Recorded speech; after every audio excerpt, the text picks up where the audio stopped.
தனுஷ்கோடியில் விரைவில் 500 மெகாவாட் காற்றாலை மின் உற்பத்தி. இந்த டாபிக் பார்த்தீங்கன்னா குரூப் அண்ட் மெயின் சிலபஸில் பேப்பர் 3ல சயின்ஸ் அண்ட் டெக்னாலஜியில் renewable and non renewable energy ரிசோர்ஸஸில் கவர் ஆகும். பொருளாதாரத்திலும் இராணுவ வலிமையிலும் உலக அளவில் பார்த்தீங்கன்னா இந்தியாவுடைய ரேங்கிங் 4th பிளேஸ். அதே மாதிரி புதுப்பிக்கத்தக்க எரிசக்தி புதுப்பிக்கத்தக்க ரிசோர்ஸஸ்லேருந்து அந்த எலக்ட்ரிசிட்டியை ப்ரொடியூஸ் பண்ணுறதுலையும் 4வது இடத்துலையும், காற்றாலை மின் உற்பத்தி இதுலேயுமே இந்தியா 4வது இடத்தை பெற்றிருக்கு. தற்போது நாட்டின் மொத்த மின்சார நிறுவத்திறன் 500 ஜிகாவாட்டில் பார்த்தீங்க அப்படின்னா 51% புதை படிவமற்ற எரிபொருள் மூலங்களிலிருந்து தான் இந்தியா எலக்ட்ரிசிட்டியை ப்ரொடியூஸ் பண்ணியிருக்காங்க. 49% புதை வடிவ ஆதாரங்கள்லேருந்து மின் சக்தியை உற்பத்தி பண்ணியிருக்காங்க. இதன் மூலம் நான் ரினியூவபிள் எனர்ஜி ரிசோர்ஸஸ்லேருந்து எனர்ஜி ரிசோர்ஸஸ்க்கு மாறிக்கிட்டு வராங்க. எதனால் அப்படி பார்த்தீங்க அப்படின்னா நம்ம நான் ரினியூவபிள் எனர்ஜி ரிசோர்ஸஸை பயன்படுத்தும் போது அதிக அளவில் பாதிப்புகள் ஏற்படும்.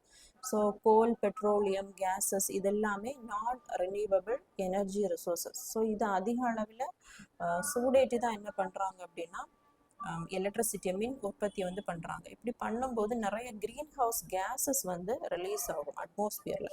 இந்த க்ரீன் ஹவுஸ் கேஸஸ் சன்லேருந்து வரக்கூடிய அந்த சோலார் ரேடியேஷனை அதிக அளவில் ட்ராப் பண்ணி வச்சு ஒரு கிளைமேட் சேஞ்சை ஏற்படுத்தும். அதிகப்படியான ஒரு டெம்பரேச்சரை இன்க்ரீஸ் பண்ணும்.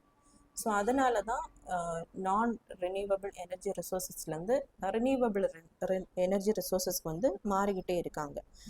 இன்னும் 2030ஆம் ஆண்டுக்குள் நாட்டில் உற்பத்தி பண்ணக்கூடிய அந்த 500 ஜிகாவாட் மின்சார உற்பத்தியை புதுப்பிக்கத்தக்க எரிசக்தியிலேருந்து தான் உற்பத்தி பண்ண போகிறாங்க. அதுலேயுமே 100 ஜிகாவாட் பார்த்தீங்க அப்படின்னா காற்றாலை மின் உற்பத்தி தான் பண்ண போகிறாங்க.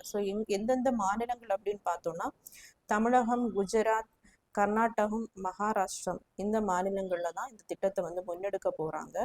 தற்போது நிறுவப்பட்ட அந்த காற்றாலை மின் திறனின் அடிப்படையில் 54 ஜிகாவாட்டை நெருங்கி உலக அளவில் காற்றாலை மின் உற்பத்தியில் இந்தியா 4வது பெரிய நாடாக இந்தியா விளங்குது.